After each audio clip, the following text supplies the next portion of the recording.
नमस्कार मुलांनो, आज आपण इयत्ता 6वीचा सामान्य विज्ञान विषयातील पाठ क्रमांक 8 आपली अस्थि संस्था व त्वचा या पाठाचा अभ्यास करणार आहोत. आपण मागच्या भागात काय पाहिलं तर आपण मागच्या भागामध्ये अस्थि संस्था कशी बनली, म्हणजे अस्थि संस्था म्हणजे काय, तर अस्थि संस्था म्हणजे काय तर शरीराला निश्चित आकार व आधार देण्याचे काम व शरीरातील जे नाजूक इंद्रिय आहेत त्यांचे संरक्षण करण्याचे काम कुठली संस्था करते तर अस्थि संस्था करते. मग अस्थि संस्थाचे दोन भाग बघितले आपण, म्हणजे अक्षीय सांगाडा आणि उपांग सांगाडा. पण आपण अक्षीय सांगाड्याबद्दल मागच्या भागामध्ये माहिती घेतली. आता आपण उपांग सांगाड्याबद्दल माहिती घेणार आहोत. तर उपांग सांगाड्यामध्ये हात व पाय यातील हाडांचा समावेश होतो. आता मानवी शरीरात 2 हात व 2 पाय असतात. हात व पायांच्या विविध भागांमध्ये अनेक हाडे असतात. हाताच्या आणि पायाच्या भागांमध्ये विविध हाडे असतात आणि ती हाडे एकमेकांना सांध्यांनी जोडलेली असतात. कशाने जोडलेली असतात? सांध्याने जोडलेली असतात. म्हणून आपण आता आपल्या हातापायांची आपण हालचाल करू शकतो. म्हणजे आपण आपल्या बोटाने वस्तू उचलू शकतो, आपण पायाने आपण चालू शकतो, म्हणजे इत्यादी आपण कामं करू शकतो. कशामुळे तर सांध्यांमुळे, म्हणजे सांध्यांमुळे आपल्याला हालचाल करता येते. आता तुम्हाला माहिती आहे का की आपले कान आहेत, त्या आपल्या 2 कानामध्ये 3 हाडे असतात. किती हाडे असतात तर 3 हाडे असतात. त्यातील कडी हे हाड शरीरातील सर्वात लहान हाड आहे. कुठलं? त्यातील कडी हे हाड शरीरातील सर्वात लहान हाड आहे. आणि ते कसं आहे माहिती आहे का? ते तांदळाच्या दाण्या एवढं आहे. कसं? आणि त्याचा आकार आहे ना हा कढीसारखा आहे. त्याचा आकार कसा आहे? कढीसारखा आहे. ते हाड पोकळ असतं आणि ते सर्व शरीरामधील सगळ्यात लहान हाड आहे. लहान हाड हे कुठे असतं? कानामध्ये. आणि त्याचा आकार कसा आहे तर कढीसारखा आहे. आता तुम्हाला माहिती आहे का शरीरातील सर्वात मजबूत आणि लांब हाड कुठे असतं? तर शरीरातील सर्वात मजबूत आणि लांब हाड कुठे असतं मुलांनो? तर ते मांडीमध्ये असतं. कुठे असतं? मांडीमध्ये असतं आपल्या. आणि त्या हाडाला काय म्हणतात? उर्विका म्हणतात. काय म्हणतात? उर्विका म्हणतात. म्हणजे शरीरातील सर्वात मजबूत आणि लांब हाड उर्विका असतं आणि ते कुठे असतं तर आपल्या मांडीमध्ये असतं. सांधा. आता मला तुम्ही सांगा की आपल्या शरीरातील भाग कोणकोणत्या ठिकाणी वागतात किंवा फिरतात याचं कधी तुम्ही निरीक्षण केलंय? तर निरीक्षण करा बरं. सांगा मला कुठले भाग तुमचे, म्हणजे शरीराचे भाग कोणकोणत्या ठिकाणी हे करतात? तर गुडघे, मान, हातापायाची बोट हे तुमचे वागतात. तुमचे मनगळ हे खांदे फिरतात की नाही? तर ते कशामुळे फिरत असतील? तर हे सांध्यांमुळे. म्हणजे सांध्यांमुळे आपल्या शरीराची म्हणजे हालचाल होते.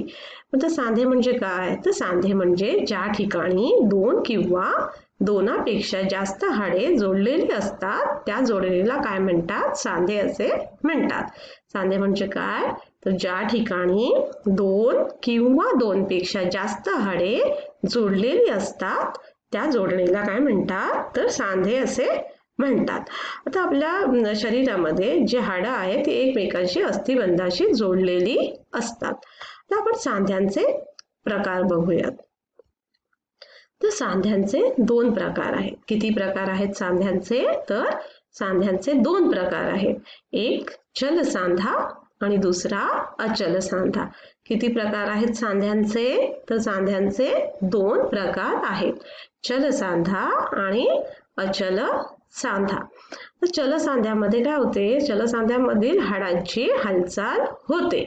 चल सांध्यामधील हाडांची काय होते? हालचाल होते. उदाहरणार्थ हात, पाय यातील हाडे. हात पायांची आपल्या हालचाल होते की नाही? आपण हाताने वस्तू उचलतो, पायाने आपण चालतो, सर्व धावतो, उड्या मारतो. यामुळे कशामुळे होतं? तर हे सांध्यांमुळे होतं. पण ही सांध्या म्हणजे ह्या जे चलसांध्यांमधील जी हाडांची हालचाल होते म्हणून आपण हातापायाने वगैरे वस्तू म्हणजे हाताने वस्तू उचलू शकतो, पायाने आपण चालू शकतो. आणि अचल सांधा. आता अचल सांधा आहे त्या अचल सांध्यांमधील जे हाडांची हालचाल होत नाही. तर उदाहरणार्थ कुठली? तर कवटीचे हाडे. तर आपण मागे अक्षीय सांगाडा याच्यामध्ये आपण कवटीबद्दल जाणून घेतलेलं आहे की कवटीची हाडे असतात, फक्त कवटीच्या म्हणजे खालच्या जबड्याशिवाय कवटीमधील हाडांची हालचाल होत नाही. ती कवटीची हाडे चपटी असतात. हे आपण पाहिलं की नाही मागच्या अक्षय सांगाड्यामध्ये. तर फक्त खालच्या जबड्याला सोडून कवटीची हाडांची हालचाल होत नाही. तर आपण आता चलसांध्यांचे काही प्रकार पाहणार आहोत. तर चलसांध्यांचे किती प्रकार आहेत माहिती आहे का तुम्हाला? चलसांध्यांचे 3 प्रकार आहेत. किती प्रकार आहेत? तर 3 प्रकार आहेत. एक बिजागेरीचा सांधा, एक बिजागेरीचा सांधा, दुसरा उखळीचा सांधा आणि तिसरा सरकता सांधा. आता आपण या सांध्यांची सविस्तररित्या माहिती पाहूया. तर बिजागेरीचा सांधा म्हणजे ज्याप्रमाणे दाराचे जे बिजागेरीची हालचाल असते ना ती एकाच दिशेने होते. तुम्ही दाराची हालचाल बिजागेरी पाहिलीत का? त्याची हालचाल कशी होते? तर त्याची हालचाल एकाच दिशेने होते. तसेच या प्रकारातील या सांध्यातील हाडांची हालचाल सुद्धा कशी होते? तर एकाच दिशेने होते. म्हणून या सांध्यांना काय म्हणतात? तर बिजागेरीचे सांधे असे म्हणतात. तर ह्या हाडांची हालचाल 180 डिग्री कोनात होते. किती डिग्री कोनात होते? तर 180 डिग्री कोनामध्ये होते. उदाहरणार्थ कोपर व गुडघा. आता जर तुम्ही तुमच्या हातापायाची बोट किंवा कोपर गुडघे हे जर तुम्ही त्याची हालचाल केली तर तुम्हाला कळेल की तुमच्या ह्याची हालचाल हातापायांची बोटांची हालचाल ही 180 डिग्री कोनात होते. म्हणजे बिजागेरीचा सांध्यामध्ये काय होतं? तर हाडांची हालचाल ही एकाच दिशेने होते. आता दुसरा उखळीचा खांदा. आता तुम्ही उखळ बघितलीत का? उखळ म्हणजे आपण काही मिरची वगैरे कुटतो, त्याच्यामध्ये मुसळ असते किंवा पहिलं माहिती आहे ना भात कुटायचे. आता तशी उखळ लाकडाची पण असते. आता म्हणजे दगडाच्या पण उखळी असतात माहिती आहे ना. मग त्याच्यामध्ये ज्या मुसळीची हालचाल कशी होते? तर ती मुसळीची हालचाल अशी मुक्तपणे होते. तशीच ह्या उखळीच्या म्हणून त्याला ह्या उखळीच्या सांध्यांमधील हाडांची हालचाल सुद्धा 2 किंवा अधिक दिशेने होते, मोकळेपणाने होते त्याची हालचाल. म्हणून ह्या सांध्यांना काय म्हणतात? तर उखळीचा सांधा असे म्हणतात. आता ह्या सांध्यांमधील हाडांची हालचाल ही 360 डिग्री कोनात होते. किती डिग्री कोनात होते? तर 360 डिग्री कोनात ह्या उखळीच्या सांध्यातील हाडांची हालचाल ही 360 डिग्री कोनात होते. उदाहरणार्थ खांदा आणि खुबा. आता जर तुम्ही तुमचे हात शरीराच्या थोडेसे लांब नेलेत आणि ते फिरवलेत असे ह्यानी गोल, तर त्याची हालचाल कशी होते? 360 डिग्री कोनामध्ये होते. तुम्ही करून बघा. तुमचे खांदे जर फिरवले तसे हात तर त्याची हालचाल पण ते गोल फिरतात एकदम. म्हणजे ते किती डिग्रीमध्ये फिरतात? तर ते 360 डिग्री कोनात फिरतात. उदाहरणार्थ खांदा खुबा. आता तिसरा प्रकार आहे चलसांध्याचा, तर सरकता सांधा. कुठला प्रकार आहे? तर सरकता सांधा. तर ह्या सांध्यातील हाडे असतात, ह्या प्रकारातील हाडे असतात ही फक्त एकमेकांवर सरकू शकतात. काय करतात? या प्रकारातली हाडे एकमेकांवर सरकू शकतात. उदाहरणार्थ मनगट, पायाचा घोटा यामधील जे सांधे आहेत ते कसे म्हणजे हाडे कशी आहेत? ती एकमेकांवर सरकू शकतात. तर जर तुम्ही तुमचा मनगट जर गोल फिरवलं तर त्याच्यामधून ना कटकट आवाज येईल. तर तुम्ही तुमचं मनगट फिरवून बघा येतं का आवाज? मुलांनो बघा तुम्ही फिरवून तुमचं मनगट, तर येतो का आवाज कटकट? तर काय त्याच्यामुळे का असं कटकट आवाज येतो? तर ही हाडे फक्त एकमेकांवर म्हणजे ती एकमेकांवर सरकतात ना, त्याच्यामुळे काय होतं? त्याचा आवाज येतो. मग आपण सांध्यांचे 2 प्रकार बघितले. कुठले? चलसांधा आणि अचल सांधा. आणि मग चलसांध्यांचे आपण प्रकार 3 बघितले. कुठले? तर बिजागरीचा सांधा, उखळीचा सांधा आणि सरकता सांधा. म्हणजे हे 3 प्रकार तुम्ही बघितलेले आहेत. तर आज आपण काय शिकलो? तर आज आपण उपांग सांगाडा म्हणजे याच्यामध्ये उपांग सांगाड्यामध्ये हात आणि पाय यांच्या या हाडांची माहिती घेतली.